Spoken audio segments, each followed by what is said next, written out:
नमस्कार, स्वस्थ जीवन कार्यक्रमको आजको श्रृङ्खलामा तपाईलाई स्वागत छ। यो कार्यक्रम एनटिभी प्लसका साथै एनटिभी इटहरी र एनटिभी कोहलपुरबाट पनि हेर्न सक्नुहुनेछ। नेपालको संविधानले स्वास्थ्य सम्बन्धी हकलाई नागरिकको मौलिक हकका रूपमा प्रत्याभूत गरेको छ। स्वास्थ्यमा नागरिकको सुलभ पहुँच तथा गुणस्तरीय उपचारबाट आम मानिसको निरोगी हुन पाउने हक सुनिश्चित गरी स्वस्थ जनशक्ति मार्फत समाज र देशलाई समृद्ध बनाउन सकिन्छ। स्वास्थ्य सेवामा आम नागरिकको पहुँच वृद्धि गर्न भएका प्रयासहरूका साथै हरेक व्यक्तिले आफ्नो स्वस्थ जीवनका लागि अवलम्बन गर्नुपर्ने उपायहरूबारे हामीले यो कार्यक्रममा चर्चा गर्नेछौँ। अब लागौं आजका विषयवस्तुतर्फ।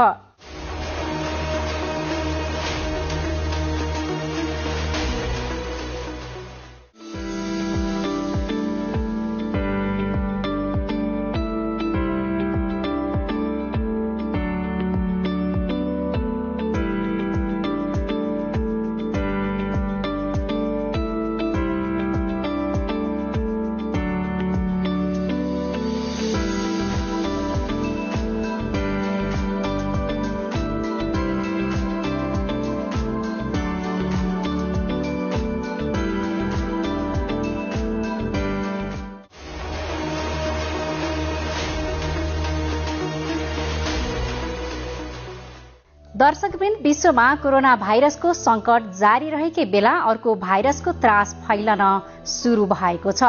मंकीपक्स नामको भाइरस केही समयदेखि विश्वका विभिन्न देशमा तीव्र गतिमा फैलिरहेको छ। यसप्रति विश्व स्वास्थ्य संगठन WHO ले चासो र चिन्ता व्यक्त गरेको छ। मंकीपक्स भाइरसको जोखिमबारे रिपोर्ट प्रस्तुत गर्नेछौँ। आज हामीले चर्चा गर्ने अर्को विषय हो प्राकृतिक चिकित्सा। औषधिको सेवन नगरी उपचार गरिने विधि प्राकृतिक चिकित्सा पद्धति हो।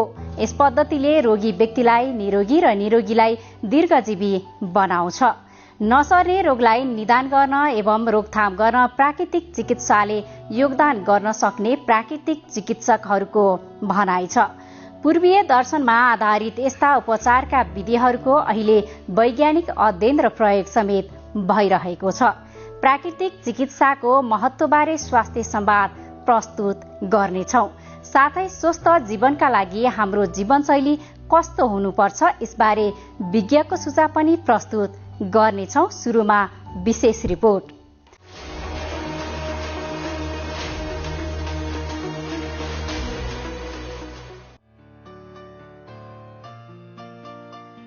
विश्वमा कोरोना भाइरसको संकट जारी रहेकै बेला अर्को भाइरसको त्रास फैलन सुरु भएको छ।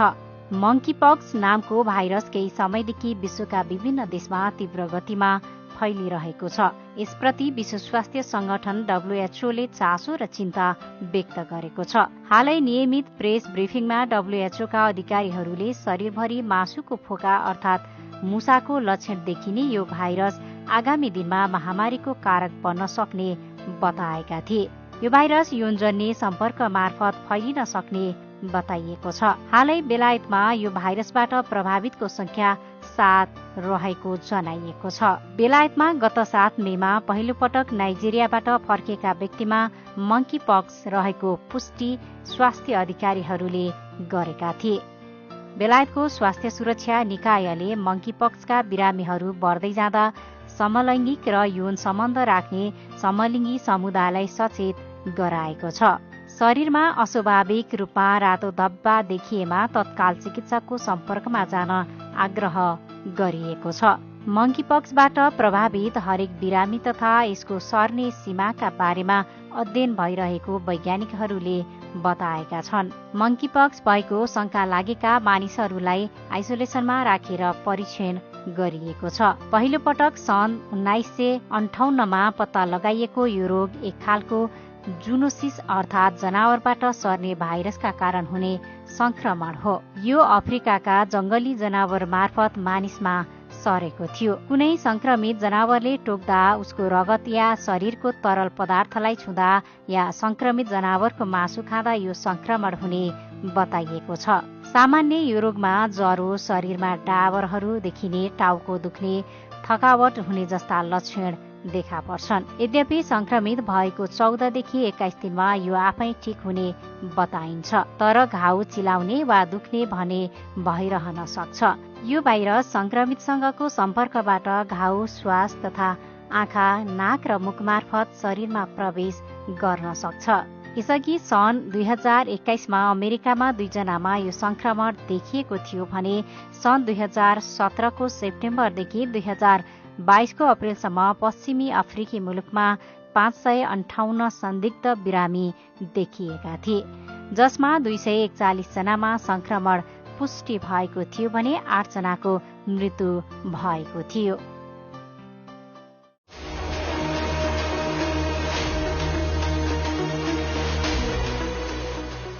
नमस्कार, म डाक्टर प्रदीप सापकोटा, कलेजो प्रत्यारोपण सर्जन, कलेजोको सर्जन।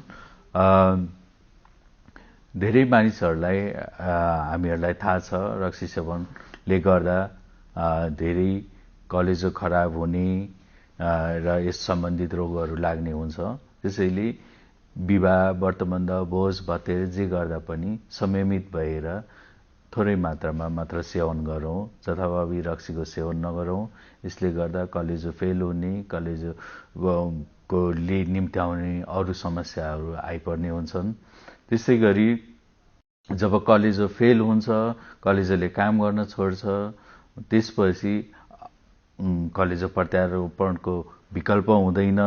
त्यसैले यदि हाम्रो घर छिमेकमा कसैलाई कलेजो प्रत्यारोपण गर्नुपर्ने भएको छ तर अङ्गदाता मान्छेहरू हुनुहुन्न, भेटिनु भएको छैन र बिरामीको ज्यान जाने अवस्था सृजित भएको छ, त्यस्तो बेलामा यहाँहरूले आफ्नो छरछिमेकीका आफ्ना आफन्तीहरूलाई भक्तपुरमा रहेको अङ्ग प्रत्यारोपण केन्द्रमा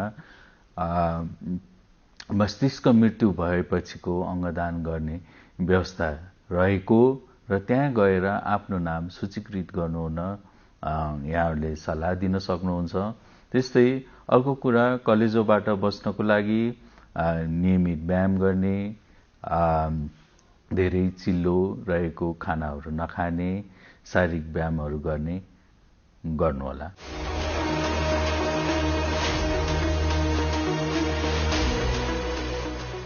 दर्शकवृन्द, कार्यक्रममा यहाँलाई पुनः स्वागत छ। अब चर्चा गरौं प्राकृतिक चिकित्सा। औषधिको सेवन नगरी उपचार गरिने विधि प्राकृतिक चिकित्सा पद्धति हो। यस पद्धतिले रोगी व्यक्तिलाई निरोगी र निरोगी व्यक्तिलाई दीर्घजीवी बनाउँछ। नसर्ने रोगलाई निदान गर्न एवं रोकथाम गर्न प्राकृतिक चिकित्साले योगदान गर्न सक्ने प्राकृतिक चिकित्सकहरूको भनाइ छ। पूर्वीय दर्शनमा आधारित यस्ता उपचारका विधिहरूको अहिले वैज्ञानिक अध्ययन र प्रयोग समेत भइरहेको छ। प्राकृतिक चिकित्साको महत्वबारे विशेषज्ञसँग गरिएको स्वास्थ्य संवाद अबको क्रममा।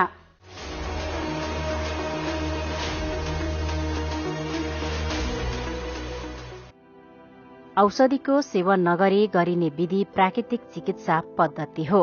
यस पद्धतिले रोगी व्यक्तिलाई निरोगी र निरोगीलाई दीर्घजीवी बनाउँछ। रोग लागिसकेपछि मात्र होइन, रोगमुक्त जीवन बाँच्नका लागि समेत प्राकृतिक चिकित्सा उपयोगी हुने यसका विज्ञहरूको भनाइ छ।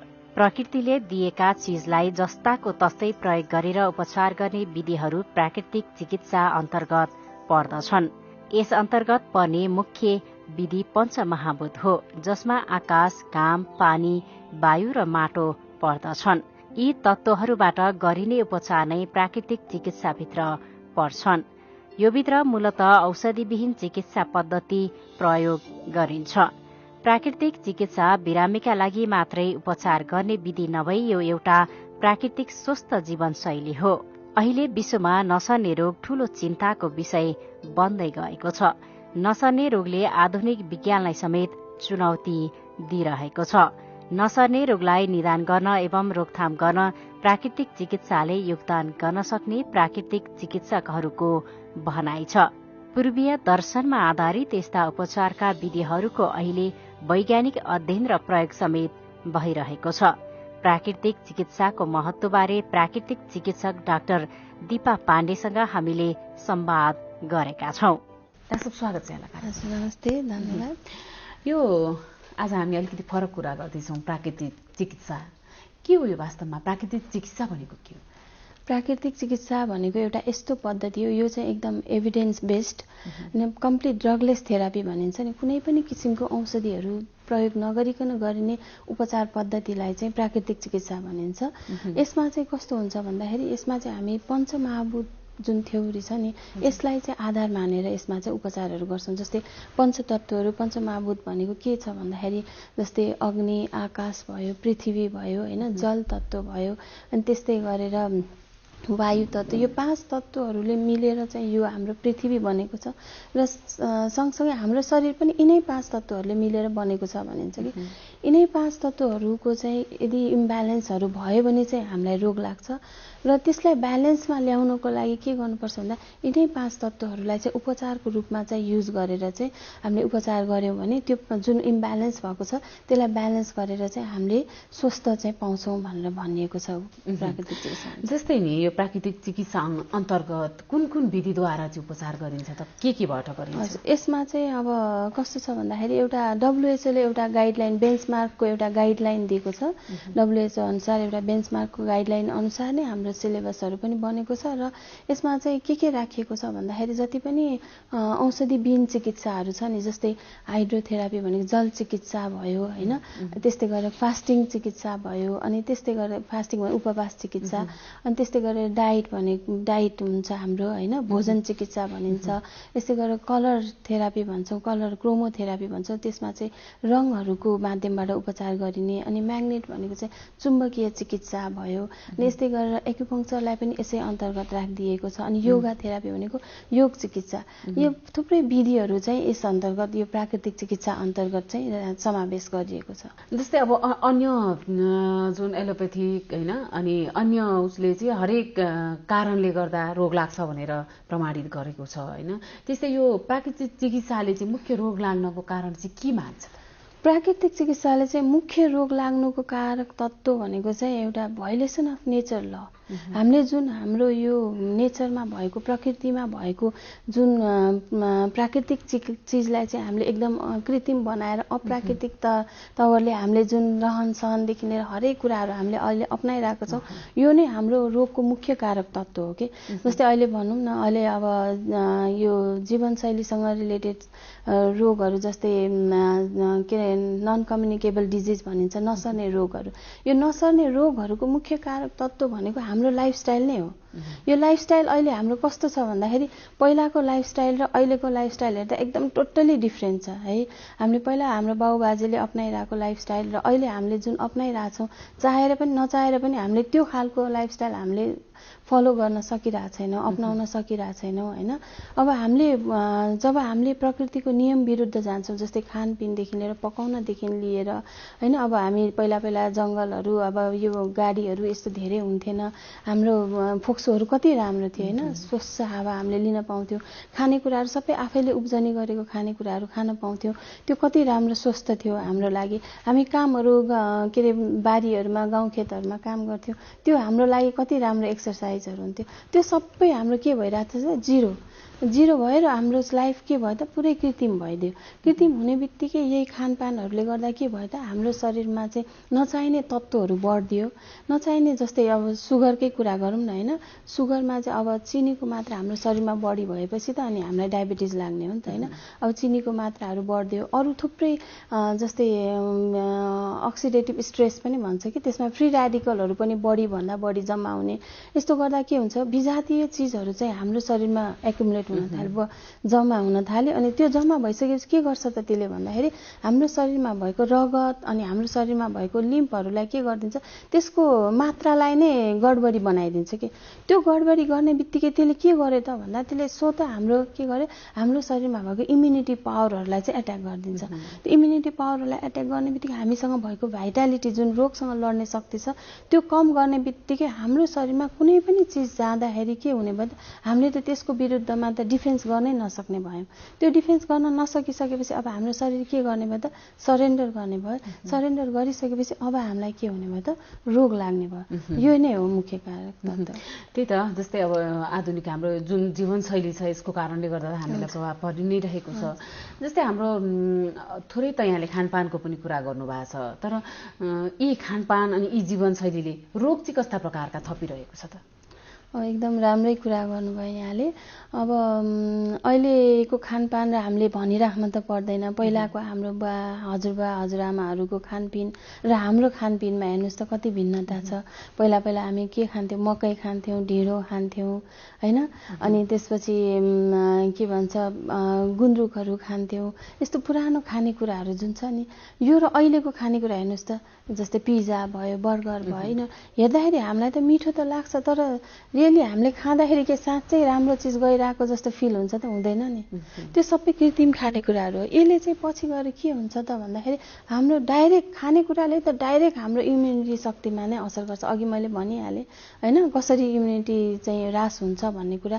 खानेकुराले त डाइरेक्ट हामीलाई के गर्ने भयो त, हाम्रो शरीरसँग रोगसँग लड्ने शक्ति र हाम्रो शरीरमा जति पनि इनर्जीहरू छ हाम्रो शरीरमा काम गर्नको लागि, त्यो इनर्जीहरू सबै के गरिदिन्छ त भन्दा एकदमै कम गर्दै लान्छ।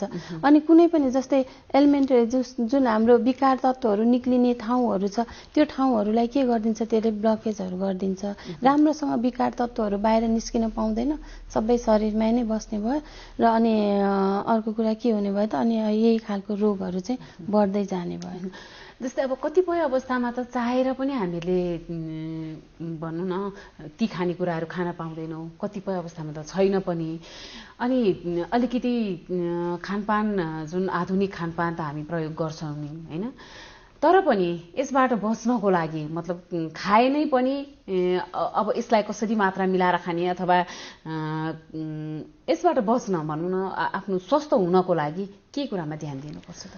अब स्वस्थ हुनको लागि चाहिँ हामीले टोटली हाम्रो लाइफस्टाइल चाहिँ एकदमै चेन्ज गर्नुपर्छ। जीवनशैली, हामी जीवनशैली भन्नाले अब खानपान मात्रै पनि भएन, हामी बिहान उठेदेखि बेलुका सुतेसम्मको जुन दिनचर्या छ यसलाई चाहिँ जीवनशैली भनिन्छ। यसलाई चाहिँ हामीले कति बजे उठ्ने, कति उठेपछि के गर्ने, उठिसकेपछि अब कतिखेर टोयलेटहरू जाने होइन, अब अनि त्यसपछि खाना कति बजे खाने, काम के गर्ने, कति समय रेस्ट गर्ने, अनि त्यसपछि अनि फेरि कति समय चाहिँ एक्सर्साइजहरू गर्ने, कति बजे आएर सुत्ने, यो सबै कुराहरू चाहिँ यसमा चाहिँ के छ त एकदमै धेरै इम्पोर्टेन्ट छ है।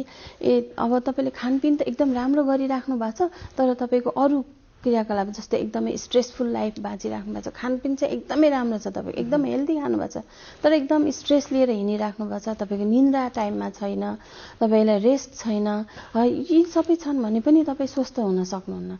भनिसकेपछि अब तपाईँले खानपिन मात्रै नभएर तपाईँलाई एकदम प्रपर निन्द्रा पनि एकदम राम्रो 6-7 घन्टा जति घन्टा चाहिने छ, जुन टाइममा चाहिने हो त्यो टाइममा सुत्न पर्यो। तपाईँलाई रेस्ट कुन टाइममा, आफ्नो शरीरलाई कुन टाइममा रेस्ट दिनुपर्ने, त्यो रेस्टको टाइम पनि मिलाउनु पर्यो होइन। कुन टाइममा तपाईँ बिहान अब उठ्ने टाइम होइन, त्यसपछि उठिसकेपछि अब के गर्ने त, उठ्ने बित्तिकै एक्सर्साइज गर्नतिर लाग्ने हो कि कुद्नतिर लाग्ने हो कि या केही पानीहरू पिउने हो कि, यो कुराहरूलाई चाहिँ एकदमै मिलाउन जरुरी छ। यसलाई चाहिँ अब के गरौँ भन्दाखेरि बिहान उठ्ने बित्तिकै सबैभन्दा पहिला त तपाईँ अब टोयलेट जानु होला होइन, त्यस गरी अलिक पेट खाली भइसकेपछि मनतातो पानी हुन्छ कि चिसो पानी हुन्छ, जस तपाईँले 2-3 ग्लास पानी यदि सक्नुहुन्छ भने एक जग्गै पिउँदा पनि भयो, अलि 2-3 ग्लास पिउनु भयो भने ठिकै छ, पानी मजाले पिउने। अनि त्यसको साथसाथै अरू थुप्रै कुराहरू जस्तै अब तपाईँलाई कुनै रोगी हुनुहुन्छ भने अहिले पछि त्यो पनि कुरा गरौँला। यदि तपाईँलाई कुनै पनि रोग छैन भने पनि तपाईँले रेगुलर तपाईँलाई अब जस्तै लसुनहरू पनि थुप्रै रोगको चाहिँ निवारक भन्छ। अब बाहिरतिर त अब चाइना, जापान, कोरियनहरूले त एकदम धेरै लसुनहरूको मात्रा युज धेरै गर्छन्, त्यसले चाहिँ पेटको थुप्रै क्यान्सरदेखि लिएर थुप्रै रोगहरूको लागि राम्रो गर्छ, प्रेसरदेखि लिएर सबै भन्छ। त्यस कारणले अब लसुन सक्नुहुन्छ भने एक बिजुला लसुन मनतातो पानीमा पिउने, या तपाईँले धनियाँको गेडा भिजाएर त्यसलाई चाहिँ पानी पिउने, धनियाँको पानी पिउने गर्नुभयो, 1 गिलास पानी पिउनु भयो भने त्यसले पनि कोलेस्ट्रोलहरूलाई चाहिँ बोसोहरू काट्नलाई एकदमै हेल्प गर्छ। धनियाँ भिजाउने पानी पिउने डेली है त्यो चेन्ज गर्ने। अनि त्यस्तै गरेर अर्को पनि गर्न सकिन्छ, जस्तै त्यो मेथीहरू टुसा उमारेर बिहानको खाजा चाहिँ तपाईँले यसरी मेथी टुसा उमारेर खाने। अनि अब अलिक 2-4वटा बाबरीको पातहरू भयो, यस्तै गरेर धनियाँहरू भयो होइन, यस्तो खालको। अनि तुलसीको पातहरू भयो, यसलाई चाहिँ खाजा जस्तो किसिमले लिने है, त्यसरी लिने। अनि त्यसपछि अब 9-10 बजिसकेपछि अब तपाईँ ब्रेकफास्ट के लिनुहुन्छ, अब त्यसमा पनि ध्यान दिने। जस्तै अब हामीले चाहिँ प्रायः जसो गरेर कोदोको खोलेहरू, यस्तो खोलेहरू चाहिँ खुवाउँछौँ कि, अब पाउन त पाउँछ नि त आजकल होइन। अब त्यो तपाईँले रेगुलर बेसिसमा यसरी अब खोले बिहान सट्ट खोले खाने, अनि त्यसो 11-12 बजीतिर खाना खाने। खानामा पनि अब तपाईँले बढीभन्दा बढी फाइबरहरू बढी युज गर्ने, जस्तै अङ्कुरित गेडागुडीहरू भयो, फाइबर जेमा बढी पाइन्छ। अब जस्तै अब सकिन्छ भने व्हाइट राइसहरू, जुन सेतो चामलहरूलाई चाहिँ अभोइड गरेर ब्राउन राइसहरू पाइन्छ आजभोलि होइन, त्यस्तो खालको। अब च्याख्लाहरू भयो, यस्तो खानेकुराहरूलाई चाहिँ बढी फोकस गरेर सागसब्जीहरू चाहिँ अलिकति बढी राख्ने, बढी मात्रामा खाने, त्यस्तो गर्नु सक्नुहुन्छ। अनि त्यसपछि दिउँसोको खाजामा पनि जस्तै फापरको रोटी, गहुँको च्याख्लाहरू हुन्छ, यस्तो खानेकुराहरूलाई चाहिँ बढी फोकस गर्ने।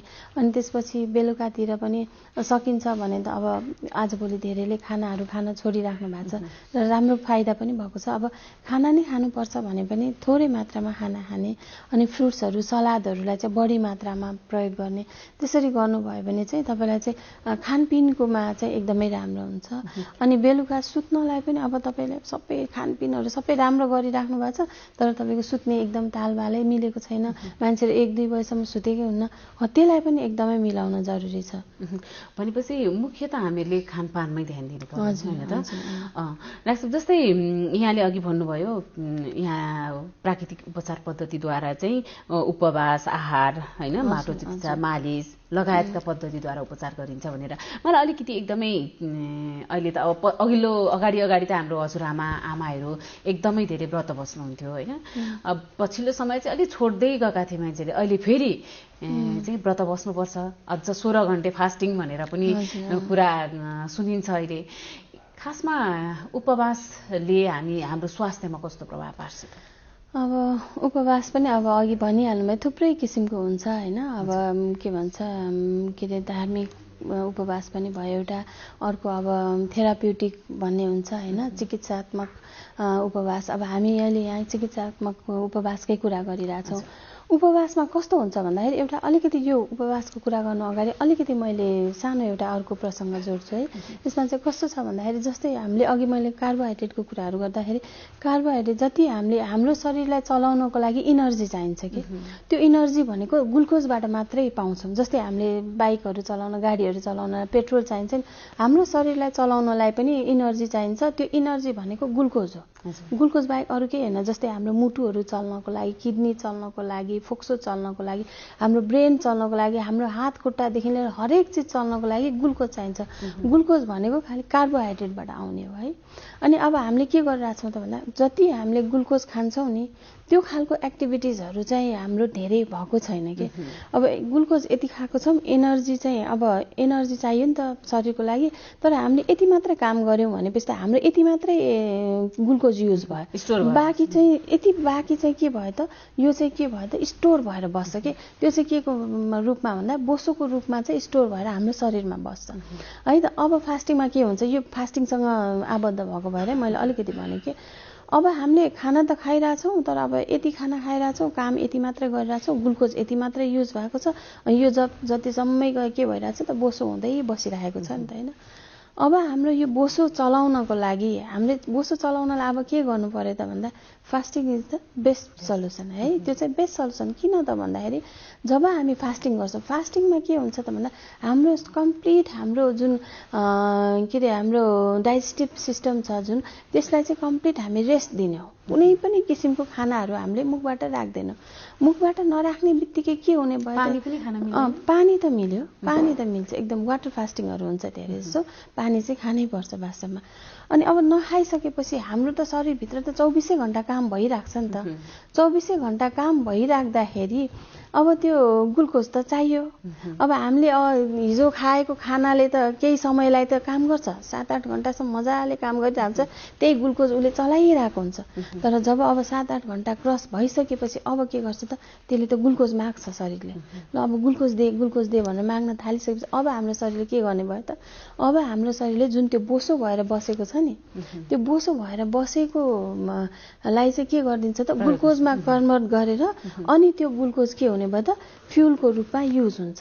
भनेपछि अब हाम्रो शरीरमा के हुने भयो त, यो जुन बोसोहरू छ अब बल्ल मोबिलाइज हुन थाल्छ कि बोसोहरू, अनि मोबिलाइज हुन थाल्छ, अनि त्यसले त्यो बोसो लिँदै के गरिदिन्छ त, यसरी चाहिँ युज गर्छ। अब यसमा चाहिँ अब यो फास्टिङमा चाहिँ अहिले भर्खर 2016मा एउटा नोबेल प्राइज नै पाउनु भएको छ।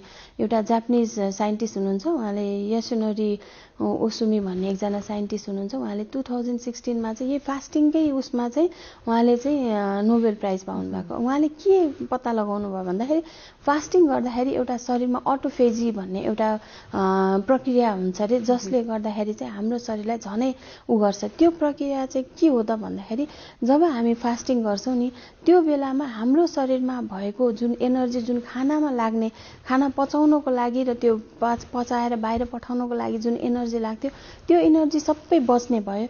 अनि त्यो बचेको एनर्जी केमा खर्च गर्ने भयो भन्दा हाम्रो सेलुलर उसकोमा, सेलुलर रिपेयरहरूमा खर्च हुने भयो। यो कन्डिसनमा चाहिँ के हुँदो रहेछ भन्दाखेरि जति पनि हाम्रो शरीरमा भएको डेब्रिजहरू, जुन डेड सेलहरू छ, त्यो चाहिँ वास आउट हुने, त्यो चाहिँ हाम्रो शरीरबाट बाहिर निकालिन्छ र त्यहाँ भएको जस्तै अब लुलो लङ्लो भएको सेलहरूलाई चाहिँ रिपेयरको काम गर्छ।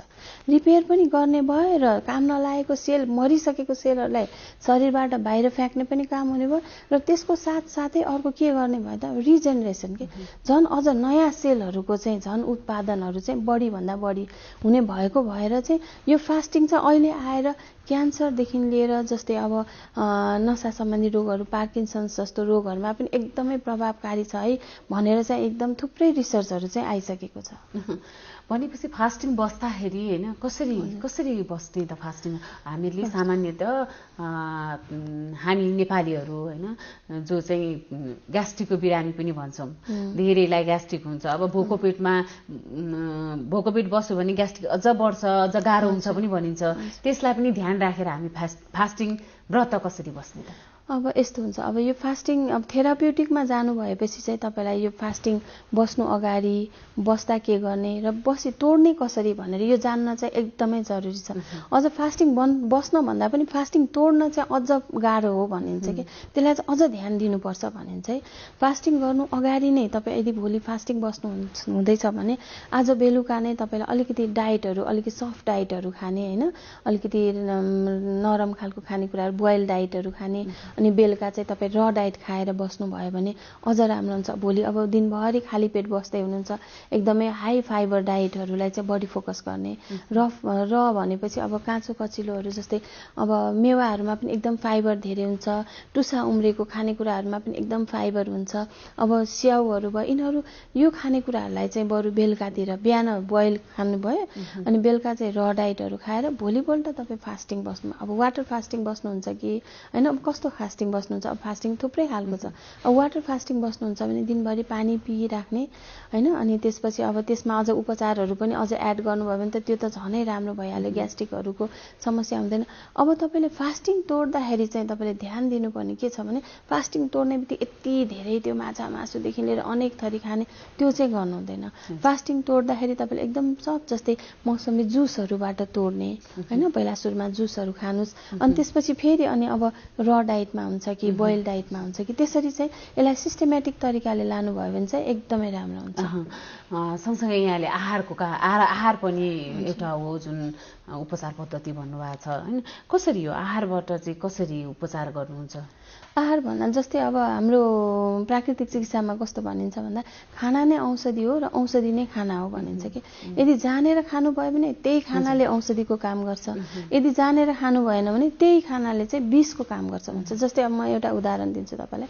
एकजना बिरामीलाई एकदमै श्वास प्रश्वासको समस्या छ अरे, अब उहाँलाई दही दियो भने त्यो त उहाँको लागि विषै हुन्छ हेर्नुहोस् है। तर अब तपाईँलाई पेटको समस्या छ भने तपाईँको लागि फेरि त्यो दही भनेको प्रोबायोटिक्स हो है, त्यो दही भनेको पेटको लागि सबभन्दा बेस्ट हो। प्रोबायोटिक है। भनिसकेपछि अब खानामा पनि कुन खानेकुरा कस्तो कन्डिसनमा खाने भन्ने कुराको चाहिँ जानकारी हुन एकदमै आवश्यक छ हैन। अब त्यस कारणले गर्दाखेरि अब रोग नलाग्दा त भइहाल्यो, रोग नलाग्दा अब कस्तो कस्तो खाने भन्ने त छँदैछ। रोग लागिसकेपछि चाहिँ तपाईँले के गर्नु पर्यो भन्दा कुन खानेकुरा चाहिँ कुन रोगीले खान हुन्छ या हुँदैन भन्ने कुरा चाहिँ त्यो चाहिँ थाहा पाउन एकदमै जरुरी छ। भोकापेट काँकरी त अगापेट चुक, कि त मरि जान्छ कि त पाउँछ दुख भन्नुहुन्थ्यो कि त्यो पनि अब त्यो सायद उहाँहरूले प्रुफ गर्नुभएको कुरा होला हैन खानपानले। जस्तै नि आहारको कुरा भइहाल्यो हैन। जस्तै अब कतिपय अवस्थामा यो अहिले पछिल्लो समय त छ नि उच्च रक्तचाप अनि मधुमेहका बिरामीहरू कति धेरै बढिरहेका छन् हैन। अब उनीहरूले हैन यो बिराम भएका जो मानिसहरू हुनुहुन्छ नि के खाने उहाँहरूले र के नखाने? अब मैले के फर्स्टमा अब डायबिटिजकै भनौँ हैन। डायबिटिजमा चाहिँ अब विशेष गरेर अब त्यहाँ चिनीको मात्रा शरीरमा बढ्ने भएको कारणले गर्दाखेरि हामीले के गर्नु पर्यो भन्दाखेरि टोटल्ली हामीले चाहिँ त्यसलाई चाहिँ अभोइड गर्नु पर्यो सकेसम्म। जस्तै कार्बोहाइड्रेट पाउने खानेकुराहरू जस्तै सेतो चामलहरू भयो, आलु भयो हैन, त्यस्तै गरेर सक्खरखण्ड के भन्छन् यस्तो खालको खानेकुरा जसमा चाहिँ बढी बढी मात्रामा कार्बोहाइड्रेट हुने खानेकुराहरूलाई चाहिँ एकदमै अभोइड गर्ने। अनि त्यसपछि अब जस्तै मरमसलाहरू एकदमै जुन अनि यो जङ्क फुडहरूलाई पनि एकदमै अभोइड गर्नुपर्छ। डायबिटिजहरूको या त हाइपरटेन्सन नै भए पनि यो जङ्क फुडहरू जुन बाहिरी खानेकुराहरू जुन हामी खान्छौँ हैन, जस्तै मैदाबाट बनेको चिजहरू भयो, नुन, इभन नुनले पनि धेरै रोगलाई चाहिँ बढाउने उस गरेको छ। त्यस्तै गरेर अब चिनी त भनिहाले, चिनी त अब एकदमै आजभोलि त अब यो स्लो पोइजन भन्छ नि, जस्तै चिनी, नुन भयो, सेतो चामल भयो, घिउ भयो, यिनीहरू सबै के भन्छ भन्दा स्लो पोइजन, व्हाइट पोइजन भन्छ कि हो। यो पोइजनहरूलाई चाहिँ हामीले सकेसम्म अभोइड गर्न सक्यो भने चाहिँ हाम्रो यो सुगरलाई पनि एकदमै राम्रो हुन्छ। र सुगरको लागि चाहिँ कस्तो छ भन्दाखेरि तपाईँले एउटा डाइट उस नै बनाउन, चार्टै बनाएर राख्दा राम्रो हुन्छ कि। जस्तै बिहान उठ्ने बित्तिकै के गर्दा राम्रो भन्दा अब बिहान टोइलेटहरू गइसकेपछि अब त्यही हो मेथी भयो, टुसा उमारेर राखेको मेथीको पानीहरू खाने, मेथी टुसा उमारेको मेथीहरू खाने। अनि त्यस्तै गरेर अघि मैले भनेको थिएँ धनियाँलाई भिजाएर राखेको, त्यसले चाहिँ कोलेस्ट्रोलहरू पनि काट्नलाई हेल्प गर्छ, प्रेसरलाई पनि एकदम कम गर्नलाई हेल्प गर्छ। जुन धनियाँ पानी छ नि त्यसले एकदमै राम्रो, एकदम इफेक्टिभ उपचार हो त्यो, एकदमै औषधिले भन्दा पनि अझ बढी राम्रो काम गर्छ। बेलुका धनियाँ भिजाएर राख्यो त्यो पानी बिहान त्यो कति पटकसँग एक पटक मात्रै त्यो है, त्यो धनियाँ भोलिपल्ट प्रयोग गर्न मिल्दैन। त्यस्तै गरेर मेथी पनि टुसा बेलुका पानी भिजाए, बिहान त्यो पानी पियो, अनि त्यसपछि राख्दाखेरि टुसा उम्रिन्छ, भोलिपल्ट त्यो टुसा उम्रेको पनि खान सकियो हैन। अनि त्यस्तै गरेर अब त्यही हो कोदोको खोलेहरूलाई एकदम इन्भल्भ गर्नुहोस्, एकदम राम्रोसँग चलाउनुहोस्। त्यस्तै गरेर खानामा चाहिँ त्यही हो भातहरूलाई भन्दा पनि ढिँडोहरूलाई, यिनीहरूलाई बढी फोकस गर्ने हैन। अनि फलफुलहरू बढी जस्तै स्याउहरू भयो, यिनीहरू चाहिँ नेगेटिभ क्यालोरी भएको खानेकुरा हुन्छ। यिनीहरूले चाहिँ के गर्छ त भन्दा हाम्रो शरीरलाई चाहिँ जति त्यो स्याउलाई चाहिँ खाँदाखेरि जति त्यसलाई पचाउनलाई एनर्जी लाग्छ नि, त्यो एनर्जी चाहिँ स्याउबाट पाउने एनर्जी भन्दा पनि अझ बढी लाग्छ, खर्च हुन्छ अरे भनेपछि। अनि तपाईँले याद गर्नुभएको छ होला एउटा स्याउ चाहिँ दिनको एउटा स्याउ खाँदा डक्टरबाट टाढा भइन्छ भन्थ्यो, यो कारण चाहिँ यही हो। अनि यस्तै गरेर सकेसम्म चाहिँ फाइबर धेरै भएको खानेकुराहरू तिनीहरूलाई चाहिँ बढीभन्दा बढी फोकस गर्ने। अनि त्यसपछि अझै बिहान खाली पेटमा चाहिँ तपाईँले त्यो सबभन्दा बेस्ट ट्रिटमेन्ट चाहिँ सुगरको लागि त्यो भिन्डी हुन्छ नि, भिन्डीलाई चाहिँ 4-5 टुक्रा गऱ्यो पानीमा भिजाउने र बिहान त्यो र्याल सहितको पानी पिउने, त्यसले चाहिँ एकदमै राम्रो असर गर्छ एकदमै सुगरलाई। कतिजना पेसेन्टले त इन्सुलिन लिनुपर्ने अवस्थामा पुगेको बिरामीहरूले पनि अहिले औषधि धरी नखाइकन बस्नुभएको छ। यति एउटा उसले खानपिन प्लस यो तपाईँको भयो यो जुन भिन्डी छ र साथसाथै एक्सर्साइज है, एक्सर्साइज फिजिकल एक्टिभिटी हो, यति गर्नुभयो भने तपाईँलाई भोलि गएर जुन कम्प्लिकेसन त्यो सुगरबाट हुने कम्प्लिकेसनहरूबाट चाहिँ एकदमै बस्न सक्नुहुन्छ। अनि अब यस्तै गरेर अब उसको भन्नुभयो उच्च रक्तचापमा पनि अब जस्तै नुनिलो कुराहरू एकदम कम खाने, खसीको मासुहरू चाहिँ सकेसम्म खाँदै नखाने हैन। अनि त्यस्तै गरेर अब बिटरुट भन्छ हामी, चुकन्दर भन्छौँ, चुकन्दरको जुस बनाएर हुन्छ कि सलाद हुन्छ कि त्यसले चाहिँ एकदम रगत सफा गर्छ अरे कि, एकदम ब्लड प्युरिफायर पनि भन्छ त्यसलाई हामी है। अनि त्यसमा चाहिँ एन्टिअक्सिडेन्ट पनि एकदम धेरै हुन्छ। त्यस कारणले अनार भयो, अनार पनि कतिपयमा के छ भन्दा अनार खाँदा प्रेसर बढ्छ, होइन, अनार खाँदा प्रेसर गर्दैन, झन् त्यसले प्रेसरलाई चाहिँ एकदमै राम्रो गर्छ। किनभने यिनीहरूले चाहिँ हेमोग्लोबिनको मात्राहरू पनि बढाउँछ कि शरीरमा, अनि त्यस कारणले गर्दा ब्लडमा प्रेसर पनि कम हुन्छ होइन। यसले चाहिँ रगत पनि शुद्धिकरण गर्छ। अनि यसको साथसाथै अर्को तपाईँले प्रेसरको लागि त्यही धनिया पानी पनि प्रेसरको लागि बेस्ट हो एकदम। त्यो के को लागि बेस्ट छ त, कोलेस्ट्रोल काट्नको लागि पनि बेस्ट हो र प्रेसर डाउन गर्नको लागि पनि एकदमै बेस्ट हुन्छ त्यो। अनि साथसाथै अब नुनिलो कुराहरू कम खाने सकिन्छ भने त्यो सेन्दा नुन भन्छ कि त्यसलाई, पिङ्क सल्ट भन्छ, आजभोलि एकदम चलन चल्तीमा आएको छ। पिङ्क सल्टलाई युज गर्नुभयो भने पनि त्यसले एकदमै राम्रो गर्छ।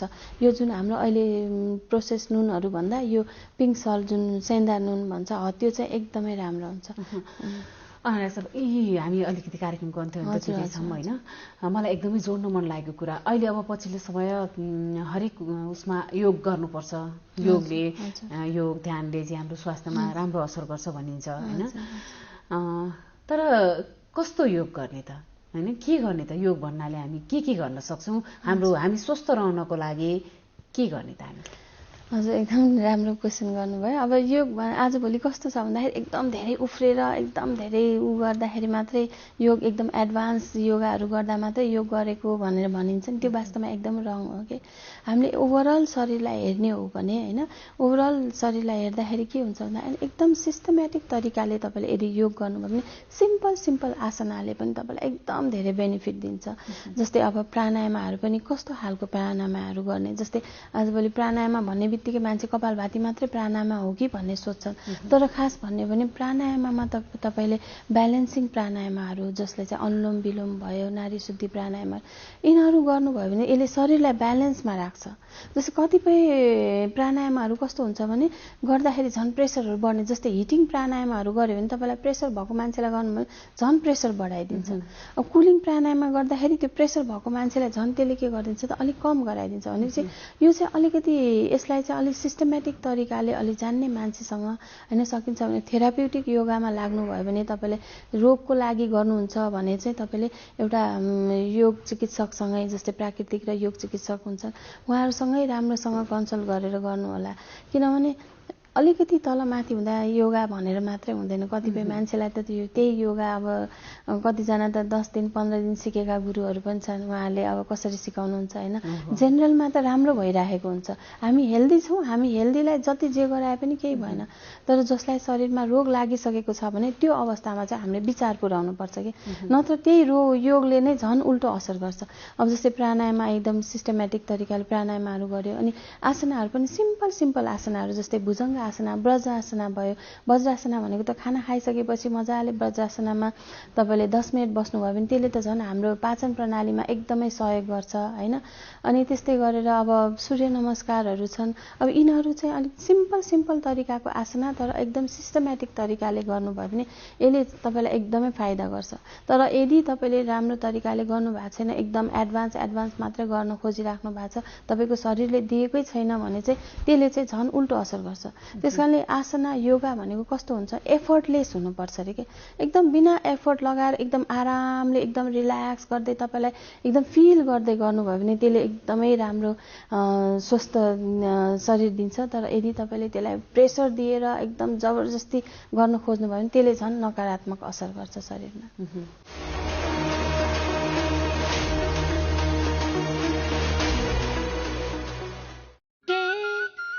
हात धुन्छौ र साबुन पानीले धुन्छु नि, कति बेला धुन्छौ र छिनछिनमै धुन्छु नि।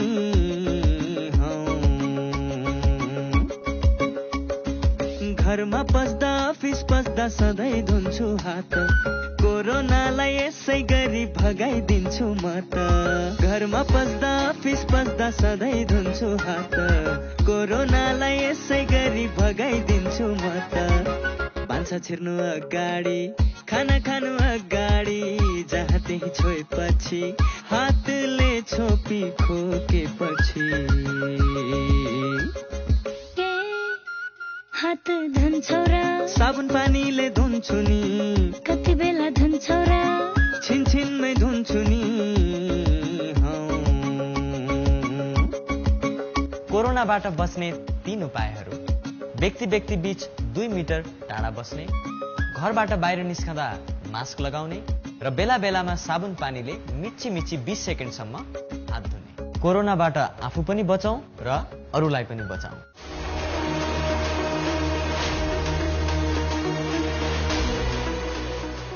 दर्शकवृन्द, स्वस्थ जीवनशैलीका लागि स्वस्थ खानपान, सरसफाई र व्यायामलाई आफ्नो दिनचर्याको हिस्सा बनाउन विशेषज्ञहरू सुझाव दिन्छन्।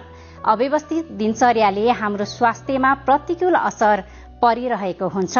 स्वस्थ जीवनका लागि खानपान, बानी व्यवहार, जीवनशैली आदिमा ध्यान दिनुपर्छ। स्वस्थ जीवनशैली कसरी अपनाउने, यसबारे विज्ञको सुझाव अबको क्रममा।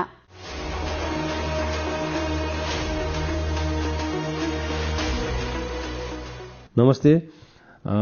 मुटु रोगको कुरा गर्दाखेरि नेपालमा अरू देशमा जस्तै लगभग 20% मान्छेमा कुनै न कुनै मुटु रोगहरू देखिएको छ। त्यसमा जन्मजात मुटु रोग, त्यसमा सामान्यदेखि जटिलसम्मका मुटु रोगहरू छन्। त्यस्तै गरी तपाईँ उच्च रक्तचाप नेपालीमा अरू देशमा जस्तै लगभग देखिन थालिसकेका छ। त्यसपछि गएर र्युमाटिक हार्ट डिजिजको अवस्था, जुनलाई हामी बाथ मुटु रोग भन्छौँ, त्यो पनि नेपालमा भयावह अवस्था छ। हामीले अपरेसन गर्ने सबभन्दा धेरै बिरामी भनेकै मुटु बाथ रोगको बिरामीहरू हो। त्यसपछि इस्केमिक हार्ट डिजिज अथवा जसले चाहिँ कालान्तरमा हार्ट एट्याक गराउन सक्छ, त्यो पनि बिरामीहरू नेपालमा छन्। त्यसले गर्दाखेरि हामी सबै मुटु रोगहरूबाट कसरी जोगिन सकिन्छ त भन्दा, एउटा चाहिँ बच्चा जन्मिँदा बित्तिकै उसमा मुटु रोग छ कि छैन भनेर एउटा स्क्रिनिङ गर्नु पर्यो।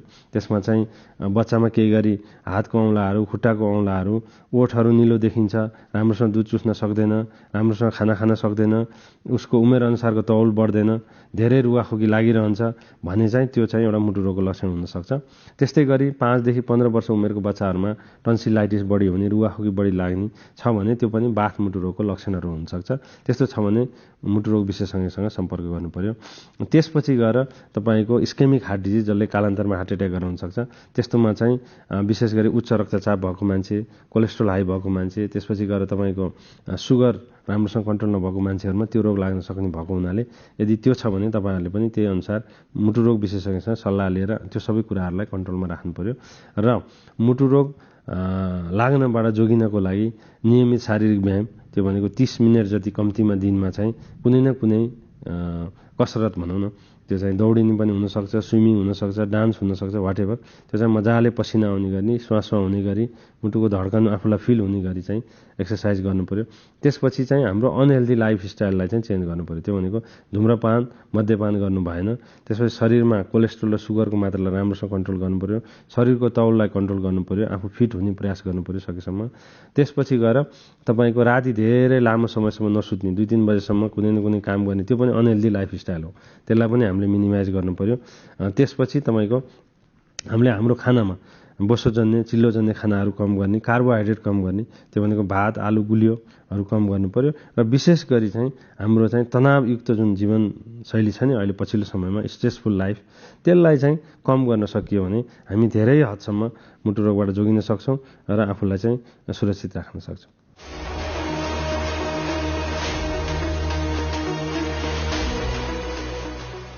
नसर्ने रोगलाई निदान गर्न एवं रोकथाम गर्न प्राकृतिक चिकित्साले योगदान गर्न सक्ने प्राकृतिक चिकित्सकहरूको भनाइ छ।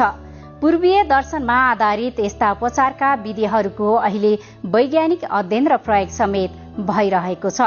प्राकृतिक चिकित्साको महत्त्वबारे विशेषज्ञसँगको स्वास्थ्य संवादका साथै स्वस्थ जीवनका लागि हाम्रो जीवनशैली कस्तो हुनुपर्छ, यसबारे विज्ञको सुझाव पनि हामीले कार्यक्रममा प्रस्तुत गर्यौं। आजका लागि स्वस्थ जीवन कार्यक्रमको समय सकिएको छ। यो कार्यक्रम नेपाल टेलिभिजनको वेबसाइट www.nepaltvonline.com, नेपाल टेलिभिजनको मोबाइल एप र फेसबुक, युट्युब जस्ता सामाजिक सञ्जालमा पनि हेर्न सक्नुहुनेछ। यो कार्यक्रममा तपाईका स्वास्थ्य सम्बन्धी समस्या, सरकारले प्रवाह गरेका स्वास्थ्य सेवा अथवा हाम्रो कार्यक्रमबारे कुनै जिज्ञासा भए हामीलाई सम्पर्क गर्न सक्नुहुनेछ। सम्पर्क माध्यम हामीले टेलिभिजन स्क्रिनमा देखाइरहेका छौं। तपाईका समस्यालाई हामीले सरकारी अधिकारी वा विज्ञ मार्फत समाधान गर्ने प्रयास गर्नेछौं। आजका लागि स्वस्थ जीवन कार्यक्रमबाट हामी सबैलाई बिदा दिनुहोस्। नमस्कार।